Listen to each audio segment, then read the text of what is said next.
Hi, I'm Bob Knoten, and on this episode of the Camp Chaos Chronicles, we're going to be cleaning some fuel injectors. But we're not going to be using this thing because this thing is junk.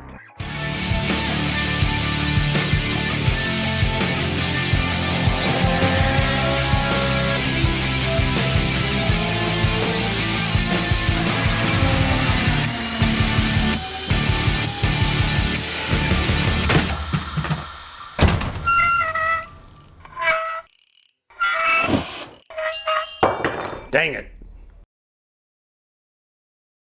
Now I'm doing work with Jaguar fuel injection right now, and the people that used to do my fuel injectors have kind of disappeared with a lot of businesses during COVID, that I finally had to come up with my own solution to clean fuel injectors. And this machine has received such good reviews on Amazon and eBay, and also videos on YouTube, that I decided to buy one. $400 seemed like a reasonable price. Well, the thing came in, pulled it out of the box, and it didn't work. Well, some of it worked, but the things that I really needed to work, like a pressure pump, for example, was in op. So this began a long story with the manufacturer trying to get them to replace it.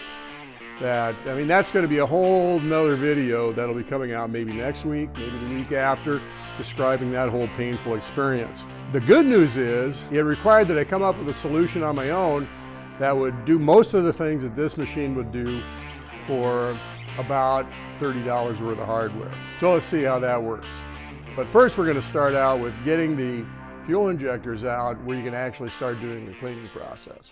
Now, the extraction of the fuel rail is pretty simple. The first thing you want to do is remove the fuel lines, because they obstruct your access to the 7/16 nuts that are holding down the fuel injectors on the clamping plates. Just take a 3/4 inch wrench and bang off those fittings. There's that tab right here that you have to actually use an impact driver on, or just have really big strong hands, and knock that free, and this will enable you to then, once you get that nut up front on the front regulator taken loose, then that will enable you to get at the nuts on that side. Once you get that off,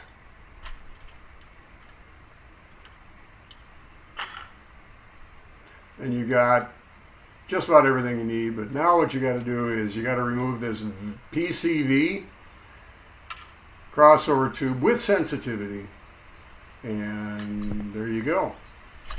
Now when you're removing these nuts, or any bolts on the top of the engine, whether it's fuel injector nuts and washers, or the intake manifold nuts or washers, really important that when you get done with this operation, you've got 24 of each.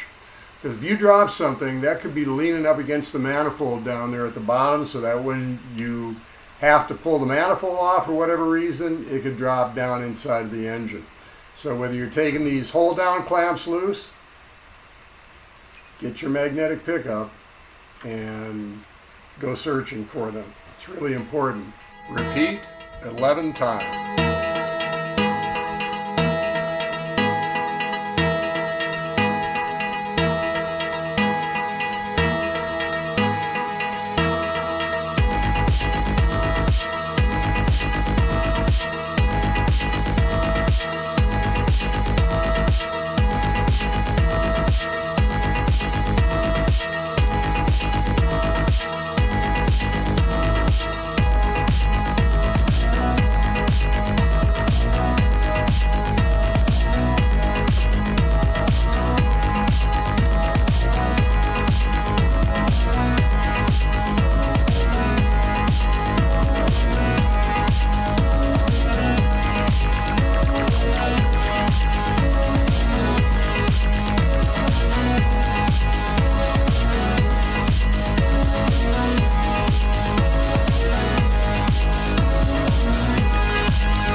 I got 4 sets of injectors that I'm going to be cleaning and testing over the next few days. The last 2 sets are right here. This set is off the 5.3 liter V12 that I had on the engine test stand, the running stand, a few episodes back, the one with the rod knock. And this one is, you can tell right here that when you see that tag means that this has been on the car since the day it came out of the factory. And it's not just this line right here, it's all the lines. They don't put a tag on all of them. My assumption here is that once they get the whole thing put together, then they put the tag on up here. That tag tells you the date that it was made, and the car is a 1990, so it's probably a 1989 tag. And you can tell, I mean, these lines are extremely hard. You can see that it just simply rotates on the barb. I could probably just snap, yeah, I just snapped that right off. They're that hard. So that really needs to be done. Now this one right here, this was the one off of the original engine on old Tex, the one that also, once we got it started, had a rod knock. So this had all been replaced. These are new lines, but I didn't actually clean the injectors, so it's time to do these as well. So you can see that there's a big difference in flexibility and so forth. You can also see on this one, what I did is I sandblasted a lot of these parts. And you can see right here, if you don't paint them, that's how they start looking very short order, like that. It's a very good idea to cover these with something. You can have them plated, of course, and that makes them look great. But I found that a paint called Duplicolor Silver brake caliper paint really works well. It doesn't require a primer. It's pretty hard, resistant to damage, and reasonably resistant to fuel, though not impervious to it, but you're gonna have all this tightened down when you put the fuel to it anyway. Now, to get these things off, it's just a simple matter of just taking a hose cutter or a utility knife and just simply cut it. You're not trying to save anything here except for the hard parts, the rubber. Even though this has been replaced a year ago, if we're gonna test these injectors, we really do need to get these off of here. Let's do it.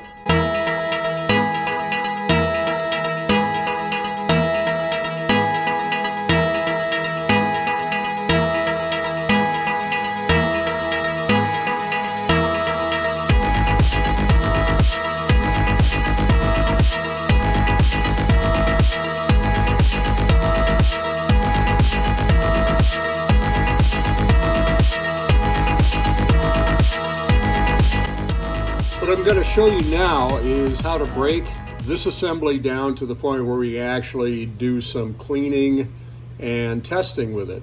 And easy thing first, this is the seal that seals between the fuel injection body and the intake manifold. Fits in the manifold like this, and that usually is a simple matter of just pulling it off. And then we've got this rubber ring here. It's essentially a cushion. You've got the clamping plate that fits on like this, and you got these 2 nuts right here. As you tighten these down to tighten this or hold this into the intake manifold, this ring here, this rubber ring, serves as a cushion so that you can press this seal down here, but not to the point where you're actually jamming everything up tight. It just cushions the injector from engine vibration and damage in any way. Okay, here we go. That comes off like that. And then we're going to take a small flat blade screwdriver and stick it down in here like this and kind of work it up and keep going around, and there you go. Now, these things, if they're still pliable, go ahead and reuse them. You just want to flip them over because there's a little bit of, you can see how it's been compressed a little differently on both sides. Just flip it over and But at the same time, they're readily available and they're fairly inexpensive. You could buy them new, not a big deal. Then it's just a matter of removing this ring.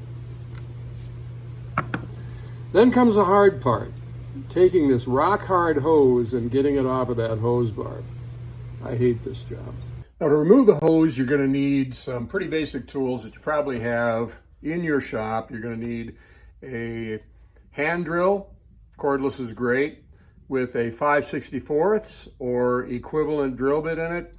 You're going to need a straight pick with a point on the end. You're going to need an X-Acto knife with a number 11 blade in it and several extras. You're going to need one of these for every 2 or 3 injectors that you do. So how do we do this?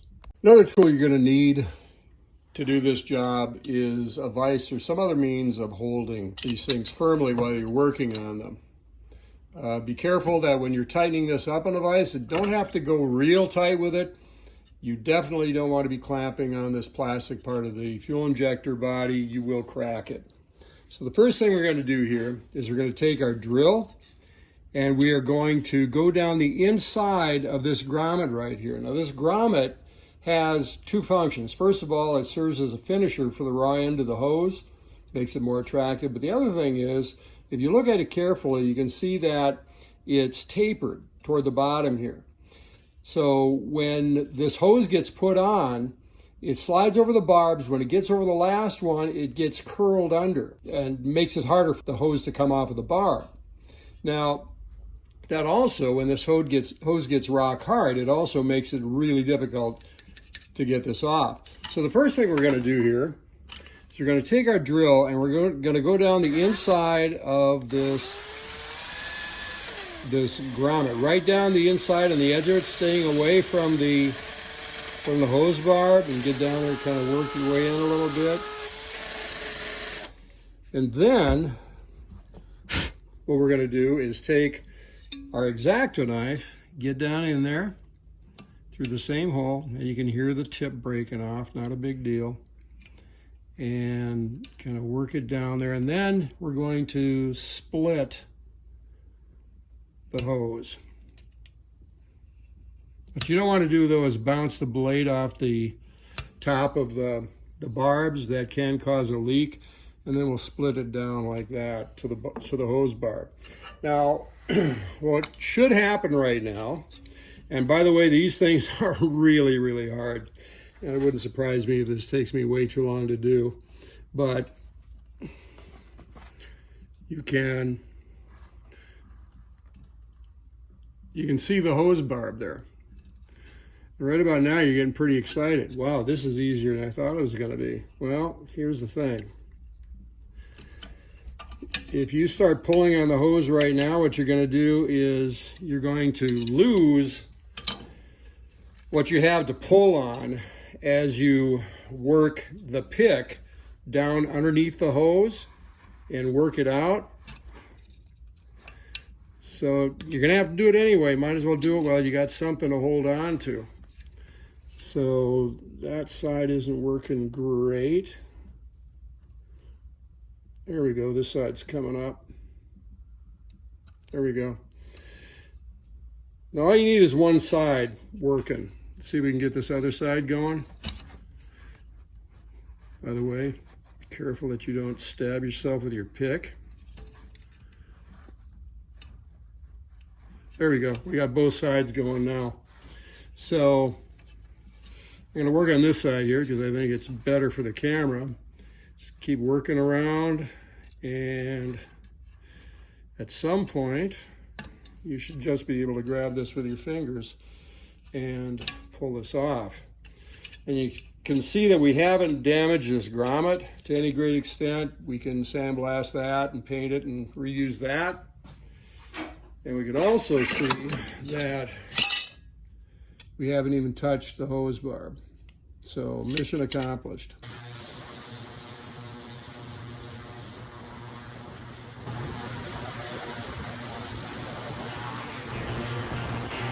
Pries are down.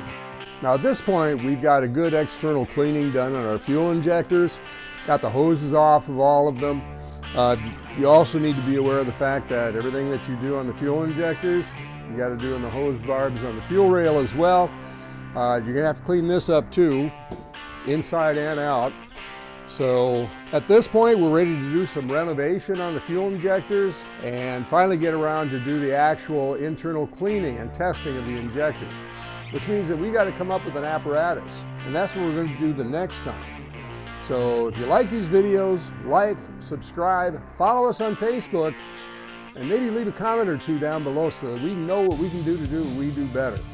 So we'll see you the next time on the Camp Chaos Chronicles.